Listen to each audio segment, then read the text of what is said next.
ওম শান্তি। সাকার বাংলা মুরলী 27শে অক্টোবর 2025।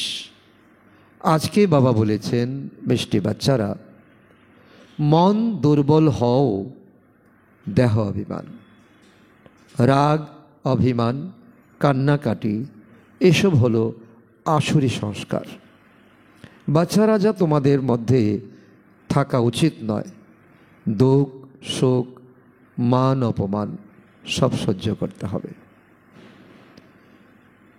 তো আজকে পরমপিতা পরমাত্মা, সকল আত্মাদের পিতা, সকল আত্মার মনের মালিক, আজকে মনের অনেক সুন্দর ব্যাখ্যা দিতে এসেছেন, শিক্ষা দিতে এসেছেন। বাবা বলছেন যে দেহ অভিমান, তার ব্যাখ্যা অনেক, তার গভীরতা অনেক। তো আজকে যেটা বলছেন, যে মন দিয়ে আমরা ভগবানের চিন্তন করব, যে মন অস্থির হলে, চঞ্চল হলে, তো বুদ্ধিও অস্থির চঞ্চল হয়ে যায়। এই মন বুদ্ধি দিয়ে ভগবানকে এখন নিজের করে নেব। সেই মন যদি দুর্বল হয় কোনো না কোনো কারণে, দৈহিক চিন্তা, সাংসারিক চিন্তা, কোনো ব্যক্তির চিন্তাতে দুর্বল হয়, তো সেটাও একটা দেহ অভিমান। আর যারা আমরা এখন নর থেকে নারায়ণ হতে এসেছি, নারী থেকে লক্ষ্মী, তাদের এখন অনেক অনেক সুন্দর সংস্কার তৈরি করতে হবে। কথায় কথায় রাগ করা, অভিমান করা, কান্নাকাটি করা, এগুলো হলো আসুরি সংস্কার। এই সংস্কারকে একেবারে ক্যান্সেল করতে হবে। এখন আমাদের মধ্যে নিন্দা, স্তুতি, মান, অপমান সব কিছু এখন আমাদের সহন করতে হবে। তবেই আমরা সত্যযুগী সংস্কারী আত্মা হতে পারব। তাকে নিয়ে অনেক গভীর শিক্ষা বাবা দিচ্ছেন। প্রথম থেকে অন্তিম পর্যন্ত আমরা অনেক মনোযোগী হয়ে শুনব, আর তাকে অনেক বিচার মন্থন করব। আজকের প্রশ্ন, সার্ভিসে ঢিলেমি আসার মুখ্য কারণ কি? যে সার্ভিস আমাদের রাজারও রাজা বানিয়ে দেবে। শতযুগে আমাদের সিংহাসন থাকবে, রাজ তিলক আমরা পরব, মায়াকে জয় করব, ত্যাগ তপস্যা করব, আর রাজ মুকুট পরব। তো তার জন্য সার্ভিসকে বুঝতে হবে। সার্ভিস আমাদের 4টি সাবজেক্টের একটি প্রধান সাবজেক্ট। আর তার মধ্যে আমাদের ঢিলামি এলে তো ভগবানের প্রতি, জ্ঞানের প্রতি, সব কিছুর প্রতি আমাদের দুর্বলতা এসে যাবে, ঢিলামি এসে যাবে। তার মুখ্য কারণ কি? উত্তর, যখন দেহ অভিমানের বশে একে অপরের অবগুণ দেখো, তখনই সার্ভিসের ঢিলেমি আসে। নিজেদের মধ্যে মন কষাকষি হও দেহ অভিমান।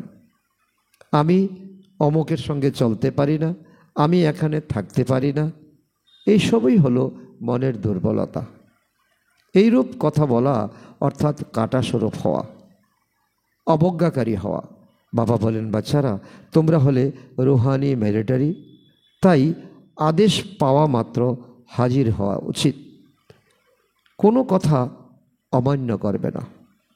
তো সার্ভিসে আমাদের যাতে আলবেলাপন না আসে, আলস্য না আসে, তার বিস্তারিত ব্যাখ্যা আমাদেরকে বাবা বুঝিয়েছেন। তো আমরা এই মনের দুর্বলতা নিয়ে এক মুহূর্ত চলা উচিত হবে না। আমি তার সঙ্গে থাকতে পারি না, তার সঙ্গে আমার বনিবনা নেই। তো এগুলা হলো বাস্তবে মায়ার শিখানো অবগুণ, এবং আমাদের এগুলো হলো কাটার ইঙ্গিত। এই সময় আমাদের ফুলের সংস্কার করে তুলতে হবে, আজ্ঞাকারী হতে হবে, অবজ্ঞাকারী নয়। তো আজকে এই মনকে সবল করার জন্য সার্ভিসে যাতে আমাদের তীব্রতা আসে, তার প্রতি ধ্যান রেখে আমরা মুরলীকে অনুভব করব। ওম শান্তি। আত্মিক পিতা বসে আত্মারূপী বাচ্চাদের বোঝাচ্ছেন। বাচ্চাদের সর্বপ্রথমে এই শিক্ষা প্রাপ্ত হয় যে নিজেকে আত্মা নিশ্চয় করো। এই কথাটা রোজ দিন আমরা শুনি, কিন্তু তার অনেক অনেক তাৎপর্য আছে। দেহ অভিমান ত্যাগ করে দেহি অভিমানী হতে হবে, আত্মিক স্থিতি তৈরি করতে হবে। আমরা আত্মা দেহি অভিমানী হলে তবেই বাবাকে আমরা স্মরণ করতে পারব। আত্মা অভিমানী, পরমাত্মা অভিমানী, অটোমেটিক আত্মা অনুভূতি থেকে আসে পরমাত্মা অনুভূতি। তো আগে ছিল আমাদের 2500 বৎসর রাবণের দেওয়া শিক্ষা, আর এটা ছিল অজ্ঞানকাল। আর এই সময় সঙ্গম যুগ আমাদের জ্ঞানকাল। পিতা পরমাত্মা আত্মাকে স্বচ্ছ করার জন্য এখন অবিনাশী জ্ঞান প্রদান করছেন। জ্ঞান তো একবারই বাবা এসে দেন। ইনি সকলের সদ্গতি করেন এবং উনি হলেন নিরাকার, অর্থাৎ তার কোনো মনুষ্য আকৃতি নেই, না দেবতার মতো কোনো আকৃতি। যার মনুষ্য আকার আছে তাকে ভগবান বলা যাবে না। ভগবানকে নিয়ে দুনিয়াতে অনেক অনেক বিচার চলছে, অনেক অনেক মান্যতা চলছে। দেহধারীকেও ভগবান আমরা বানিয়ে দিয়েছি, দেবী দেবতাকে ভগবান বানিয়ে দিয়েছি, কিন্তু কোনো দেহধারী মূর্তি আকার কখনো দেহধারী হতে পারে না, ভগবান হতে পারে না। এবারে আত্মারা তো সবাই হলো, আমরা তো সবাই হলাম নিরাকারী, পরমধাম থেকে এসেছি, কিন্তু দেহ অভিমানে এসে নিজেকে আত্মারূপে আমরা ভুলে গেছি। এখানে হলো আমাদের ব্যর্থতা। দেহ অভিমানে এসেছি, নিজেকে দেহ মনে করছি, আর সেখানে আমাদের পরাজয়। এখন বাবা বলেন তোমাদেরকে কোথায় যেতে হবে? ফিরে যেতে হবে স্বধামে, নিজ গৃহে, অর্থাৎ নির্বাণ ধামে। নিজেকে আত্মা নিশ্চয় করো, আত্মা ভেবে বাবাকে স্মরণ করো, তাহলে জন্ম জন্মান্তরের যে পাপ আত্মার মধ্যে রয়েছে তা বিনষ্ট হবে। আর তো কোনো শর্টকাট নেই, আর কোনো উপায় নেই। যজ্ঞ, জপ, তপ, তীর্থযাত্রা অনেক কিছু তো করে এসেছি, কিন্তু প্রাপ্ত করেছি কি কিছু? না, সব কিছুই হারিয়েছি। এখন একটাই মাত্র উপায়, নিজেকে আত্মা মনে করে পিতা পরমাত্মাকে স্মরণ করা, যাতে আমাদের জন্ম জন্মান্তরের পাপ বিনষ্ট হবে। আত্মাই পতিত, আত্মাই পবিত্র হয়। তো এখন এই পতিত হয়ে গেছি বিধায় তো তা নিয়ে কোনো দুশ্চিন্তা করার কোনো প্রয়োজন নেই। বাবা বুঝিয়েছেন পবিত্র আত্মারা বাস করে শতযুগে ত্রেতায়, পতিত আত্মা বাস করে দ্বাপর কলিযুগে, অর্থাৎ যখন রাবণ রাজ্য চলে। তা বোঝার জন্য আমাদের বাবা সুন্দর চিত্র আমাদেরকে প্রেজেন্ট করেছেন। সিঁড়ির চিত্র বোঝানো হয়েছে। যারা পবিত্র ছিল শতযুগে ত্রেতা যুগে, সূর্যবংশী চন্দ্রবংশী, তারা ধীরে ধীরে নিচে নেমে এসেছে। 12 কলা, 8 কলা, আর এখন হয়ে গেছে 0 কলা। 5000 বছর পূর্বে তোমরা সবাই আত্মারা শান্তিধামে পবিত্র ছিলে। শান্তিধামও আমাদের পবিত্র স্থান। সেখানে শুধু আত্মারা থাকে, বডিলেস। তো সেখানে কোনো অনুভূতি আমাদের হয় না। তো যেন আকাশে তারা যেমন দাঁড়িয়ে থাকে, ঠিক তেমনি আমরা আত্মারও পরমধামে আমাদের সেকশনে দাঁড়িয়েই ছিলাম, যাকে বলা হয় নির্বাণ ধাম, লাল দুনিয়া। তারপরে কলিযুগে আত্মা পতিত হয়, তখন আমরা আর্তনাদ করি মন্দিরে গিয়ে, পূজারীর কাছে আমরা মন্ত্র পাঠ করি, আর্তনাদ করি, হে পতিত পাবন এসো। কেন? আত্মা পতিত হয়ে গেছে, তার মধ্যে স্বচ্ছতা নেই, সুন্দরতা নেই। তো বাবা বুঝান, বাচ্চারা, আমি যে জ্ঞান তোমাদের প্রদান করি পতিত থেকে পবিত্র হওয়ার জন্য, তো সেই জ্ঞান শুধু আমিই দিয়ে থাকি, যা প্রায় লুপ্ত হয়ে যায়। সুন্দর বিশ্লেষণ বাবা করছেন। এই জ্ঞানই তোমাদের সঞ্জীবনী বুটি, এই জ্ঞানই আমি দিয়েছিলাম পূর্বকল্পে সঙ্গম যুগে। তো দ্বাপর কলিযুগে, সত্যযুগ থেকে তোমরা এই জ্ঞানকে লুপ্ত করে বসেছ। দ্বাপর কলিযুগে তো প্রশ্নই ওঠে না। আবার আমি এসে সঙ্গম যুগে ব্রহ্মার মুখ দ্বারা সেই জ্ঞান তোমাদেরকে প্রদান করি। একেবারে বাবা পরিষ্কার করে আমাদেরকে বোঝাচ্ছেন। তো বাবাকে এসেই জ্ঞান শোনাতে হয়।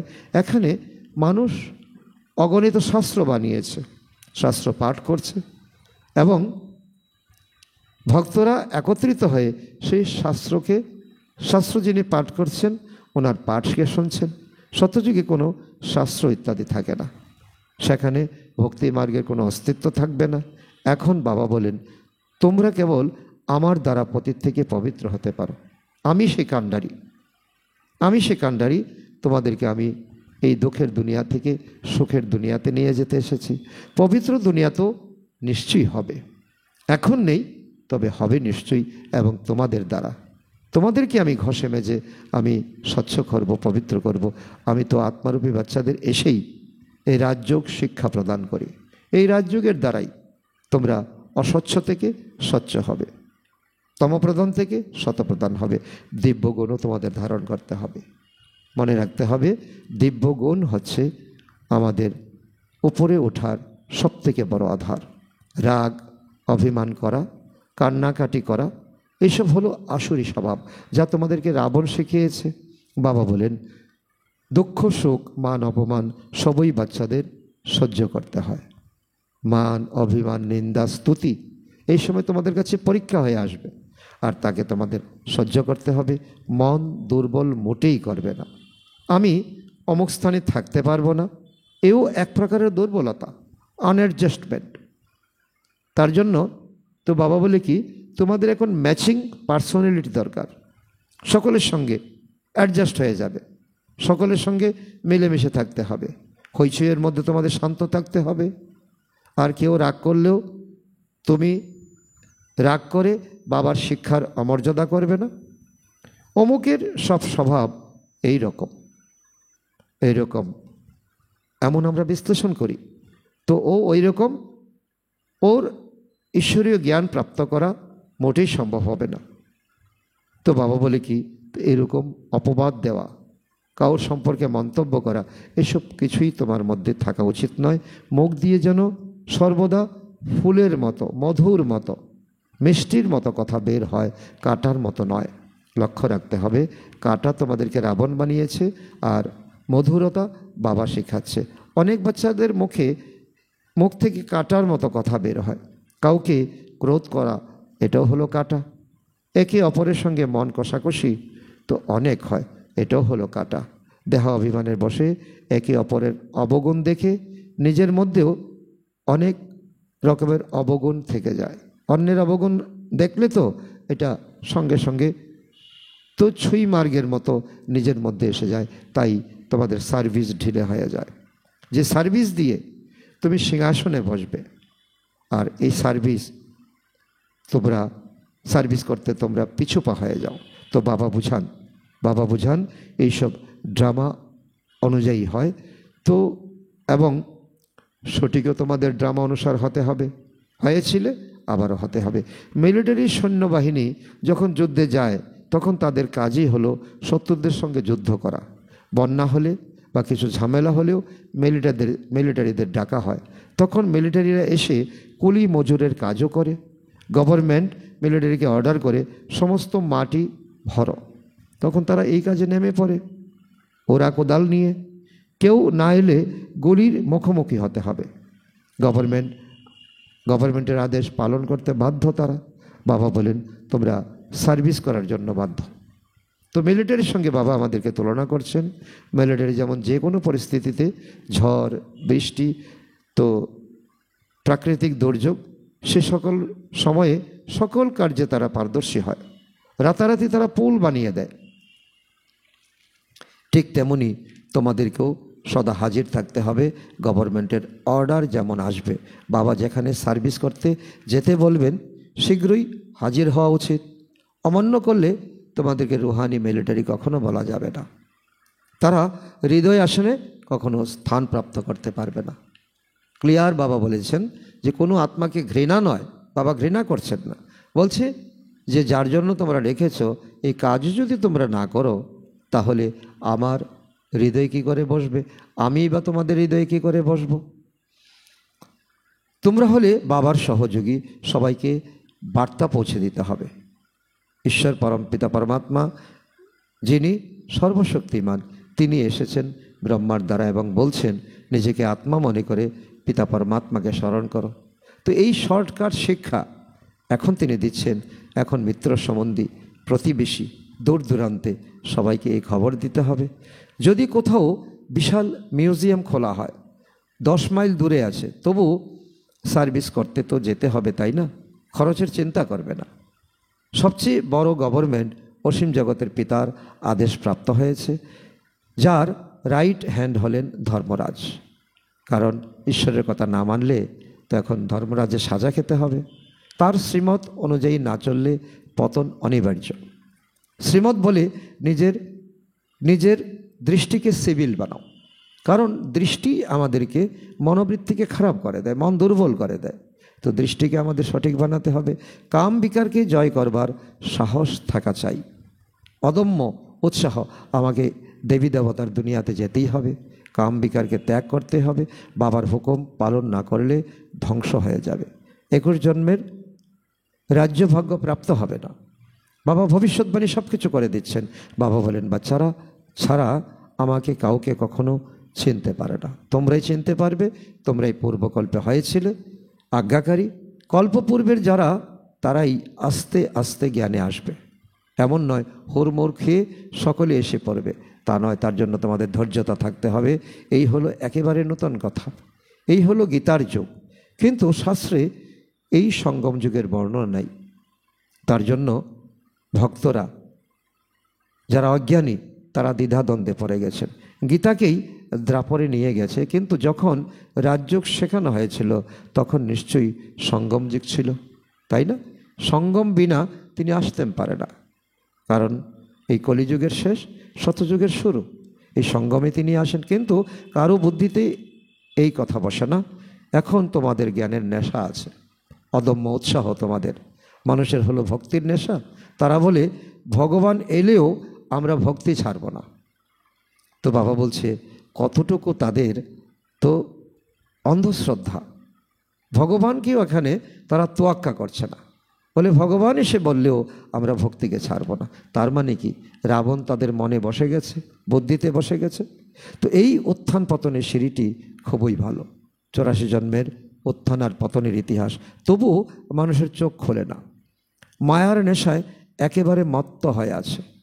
যা আমাদের প্রয়োজন নেই সেই দিকে সকলের ঝোঁক। জ্ঞানের নেশা হতে খুব দেরি লাগে। প্রথমে তো দিব্য গুণও চাই। বাবার কোনো আদেশ দিলে কখনো না বলবে না, আজ্ঞাকারী হতে হবে। আমি করতে পারবো না, একেই বলা হয় অবজ্ঞাকারী। অবজ্ঞাকারীরা কখনো বাবার দিলে চড়তে পারে না। যদি শ্রীমত প্রাপ্ত হয় এমন করতে হবে, তো তখনই বুঝতে হবে যে এ হলো শিব বাবার শ্রেষ্ঠ মত। মানব, আমাদের মঙ্গল হবে, না মানলে আমরা এগোতেই পারবো না।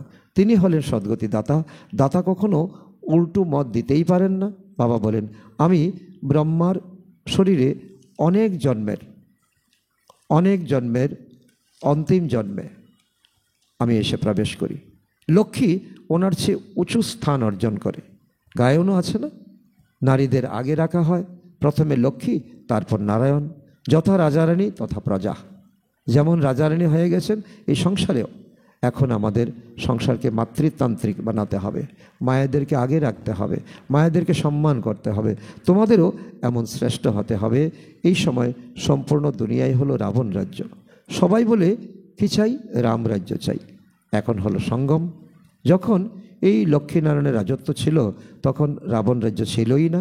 তাহলে চেঞ্জ কিভাবে হলো সে কথা কেউই জানে না। রামরাজ্য থেকে রাবণ রাজ্য কেন হলো, আর কেনই আমরা এখন রামরাজ্য চাইছি, তার সিক্রেট কেউ জানে না। সবাই ঘোর অন্ধকারে আছে। তারা ভাবে কলিযুগ এখন শিশু, হামাগুড়ি দিয়ে চলছে, তাই মানুষ ঘোর নিদ্রায় নিদ্রিত। এখনও মানুষ বলছে এখনও কলিযুগের 40,000 বছর বাকি আছে। এই রুহানি নলেজ অর্থাৎ আধ্যাত্মিক জ্ঞান তো আত্মিক পিতা এসে আমাদের আত্মাকে প্রদান করেন, রাজযোগের শিক্ষা প্রদান করেন। কৃষ্ণকে আত্মিক পিতা বলা হবে না। কৃষ্ণ এমন বলবে না যে হ্যাঁ হে আত্মারূপী বাচ্চারা, কারণ তিনি তো নিজেই পরমাত্মার সন্তান। তিনি নিজের ভাইদেরকে বোনদেরকে কী করে বাচ্চা বাচ্চা বলবেন? এই কথাও লেখা উচিত। আধ্যাত্মিক জ্ঞানে ভরপুর আত্মিক পিতা আধ্যাত্মিক জ্ঞান আত্মারূপী বাচ্চাদেরকে প্রদান করছেন। আমাদের যেটা জন্ম সিদ্ধ অধিকার। বাবা বোঝান দুনিয়ার সব মানুষ হলো দেহ অভিমানী, আমি আত্মা, এই কথা কেউ জানে না। বাবা বলেন কারো আত্মা বিলীন হয়ে যায় না। বাচ্চারা, এখন তোমাদের বোঝানো হয় বিজয়া দশমী, দীপাবলি ইত্যাদি কি। বিজয়া দশমী হলো বাস্তবে মায়ার উপর জিত প্রাপ্ত করার প্রতীক। কারণ মায়াজিৎ জগৎজিৎ, আর জগৎজিৎ হলে তো দীপাবলি মানে আমাদের আত্মারূপী দীপক জেগে উঠেছে। আমি জেগে অন্যকে আমি জাগাবো, তাই ঘরে ঘরে প্রদীপ জ্বালানো হয়, লাইট জ্বালানো হয়।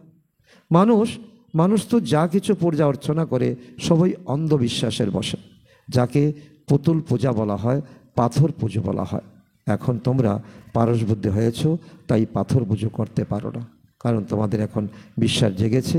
চিত্রের সামনে সকলে এখন মাথা নোয়ায়, কিছুই তো বোঝে না।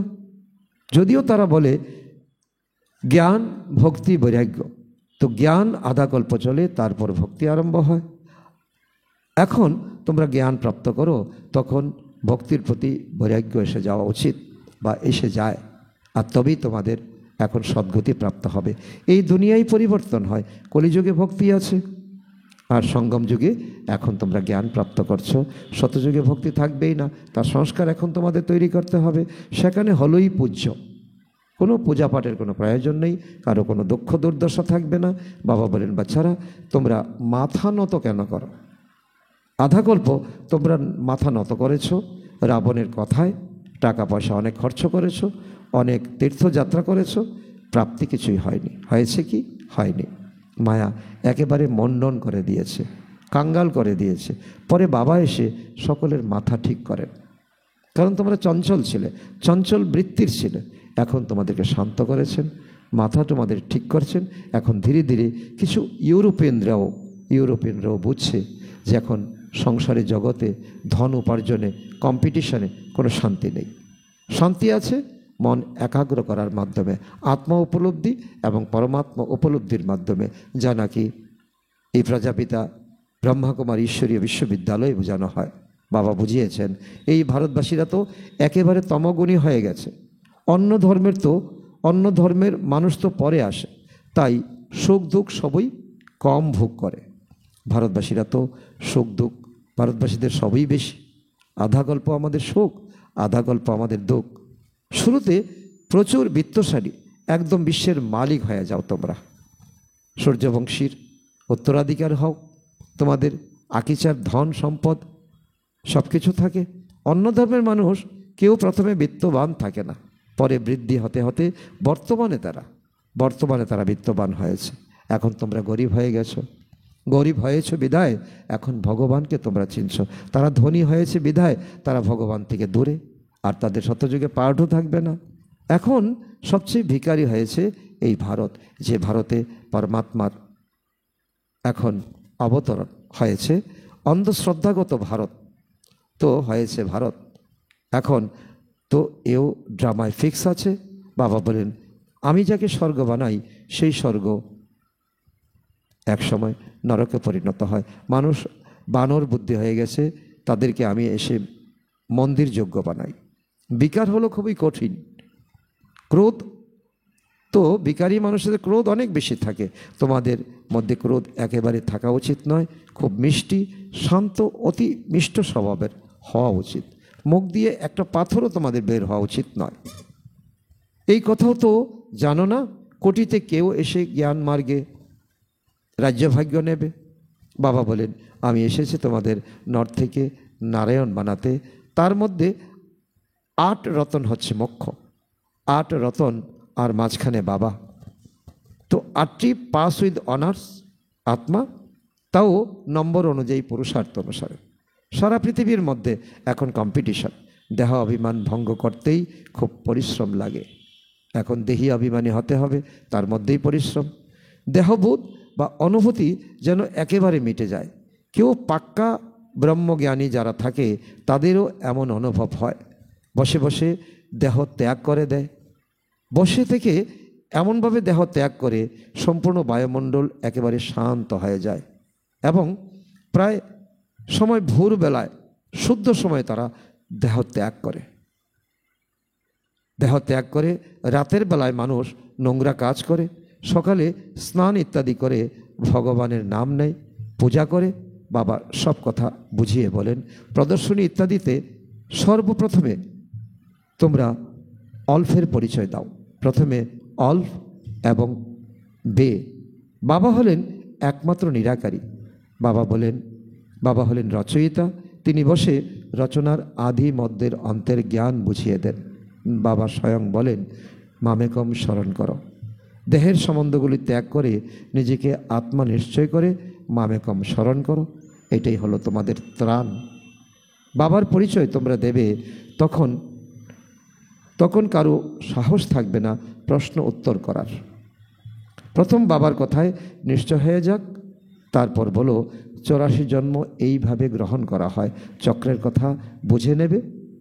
সত্য, ত্রেতা, দ্রাপর, কলি। বাবার পরিচয় বুঝে নেবে, তখন আর কোনো প্রশ্ন থাকবে না। বাবার পরিচয় না দিয়ে তোমরা অন্য কথা বলো, তাই সময় বৃথা নষ্ট হয়ে যায়, স্বর রুদ্ধ হয়ে যায়। সর্বপ্রথমে অল্পের কথা বলো, বাবার কথা বলো। শত কথা বললে কিছুই বুঝবে না। খুব সাধারণভাবে এবং ধীরে ধীরে বসে বোঝানো উচিত। যারা দেহি অভিমানী হবে তারাই ভালো রীতিতে বোঝাতে পারবে। বড় বড় মিউজিয়ামে ভালো ভালো বাচ্চারা যারা বোঝাতে সক্ষম, তাদের সহযোগ করতে হয়। কিছুদিন নিজের সেন্টার ছেড়ে সাহায্য করতে এসে যাও। অনুপস্থিতে অন্য কাউকে সেন্টার দেখাশোনার জন্য বসিয়ে দাও। যদি সেন্টারে দেখাশোনা করার মতো কাউকে উপযুক্ত না করে থাকো, তাহলে বাবা বুঝবেন কোনো কাজই করনি, সার্ভিস করনি। বাচ্চারা বাবাকে চিঠিতে লেখে, সার্ভিস ছেড়ে যায় কিভাবে? আরে বাবা আদেশ করেন, অমুক জায়গায় প্রদর্শনী আছে, সার্ভিস করতে যাও। যদি সেন্টার দেখাশোনা করার মতো কাউকে উপযুক্ত করনি, তবে কোনো কাজের নয়। বাবা আদেশ করছেন, অবিলম্বে ছুটে যাওয়া উচিত। মহারথী ব্রাহ্মণী তাকেই বলা হয়। বাকিরা তো সবাই হলো অশ্বারোহী, পদাতিক।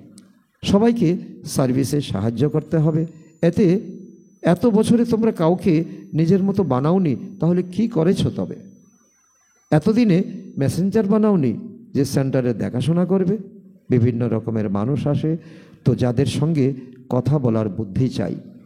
মুরলিও রোজ পড়তে হবে অথবা শুনতে হবে। মুরলি পড়ে না অর্থাৎ অ্যাবসেন্ট লেগে গেলে। বাচ্চারা, তোমাদের সম্পূর্ণ বিশ্বে সুরক্ষা ঘেরাও তৈরি করতে হবে। তোমরা সম্পূর্ণ বিশ্বের সেবা করো আর সেবা করে যেতে হবে। পতিত দুনিয়াকে পবিত্র করার ঘেরা বানাতে হবে। সবাইকে মুক্তি, জীবন মুক্তিধামের পথ বলে দিতে হবে। দুঃখ থেকে মুক্ত করতে হবে। আচ্ছা, মিষ্টি মিষ্টি হারানিধি বাচ্চাদের প্রতি মাতা পিতা বাপদাদার স্মরণের স্নেহ সুমন আর সুপ্রভাত। আত্মাদের পিতা তার আত্মারূপী বাচ্চাদের জানাচ্ছেন নমস্কার। আমরা আত্মারূপী সন্তানরা আমাদের মাতা পিতা বাপদাদাকে জানাই স্মরণের স্নেহ সুমন, সুপ্রভাত ও নমস্কার। ধারণার জন্য মুখ্য সার: 1 নম্বর, অত্যন্ত মিষ্টি, শান্ত, অতি মধুর স্বভাবের হতে হবে। কখনো ক্রোধ করবে না। নিজের দৃষ্টিকে অত্যন্ত সিভিল বানাতে হবে। নাম্বার 2, বাবা যা হুকুম করেন তাকে অবিলম্বে পালন করতে হবে। সম্পূর্ণ বিশ্বকে পতিত থেকে পবিত্র করার সেবা করতে হবে, অর্থাৎ ঘেরাও করতে হবে। বরদান: বাবার স্মরণের দ্বারা অসন্তোষের পরিস্থিতিগুলিকে সদা সুখ বা সন্তোষের অনুভূতিকারী মহাবীর ভব। সদা বাবার স্মরণে থাকা আত্মারা প্রত্যেক পরিস্থিতিতে সদা সন্তুষ্ট থাকে। কেননা নলেজের শক্তির আধারে পাহাড় সমান পরিস্থিতিও তুলো অনুভব হয়। তুলো অর্থাৎ কিছুই নয়। যদি পরিস্থিতি অসন্তোষের হয়, দুঃখের ঘটনা হয়, কিন্তু দুঃখের পরিস্থিতিও সুখের স্থিতি থাকে, তখন বলা হবে মহাবীর। যা কিছু হয়ে যাক, নাথিং নিউর সাথে সাথে বাবার স্মৃতির দ্বারা সদা একরস স্থিতি বানাতে পারে, আর দুঃখ অশান্তির ঢেউ আসবে না। স্লোগান: নিজের দৈবী স্বরূপ সদা স্মৃতিতে থাকলে কারুর ব্যর্থ নজর যেতে পারবে না। অব্যক্ত ইশারা: স্বয়ং আর সকলের প্রতি মনসা দ্বারা যোগের শক্তিগুলির প্রয়োগ করো। যেরকম সায়েন্সের শক্তির প্রয়োগ লাইটের আধারে হয়, যদি কম্পিউটারে চলে তো কম্পিউটার হলো মাইন্ড, কিন্তু আধার হলো লাইট। এরকম তোমাদের সাইলেন্সের শক্তির আধার হলো লাইট। যখন সেই প্রকৃতির লাইট অনেক প্রকারের প্রয়োগ প্র্যাকটিক্যাল করে দেখায়, তো তোমাদের অবিনাশী পরমাত্মা লাইট, আত্মিক লাইট, আর সাথে সাথে প্র্যাকটিক্যাল স্থিতি লাইট, তাহলে এর দ্বারা কেন প্রয়োগ হবে না? তো বাবা আজকে এই লাইটের বিশেষত্ব আমাদেরকে বলছেন যে আত্মিক লাইট আমাদের অনেক অনেক বাড়াতে হবে, শক্তিশালী করতে হবে। আচ্ছা, ও শান্তি।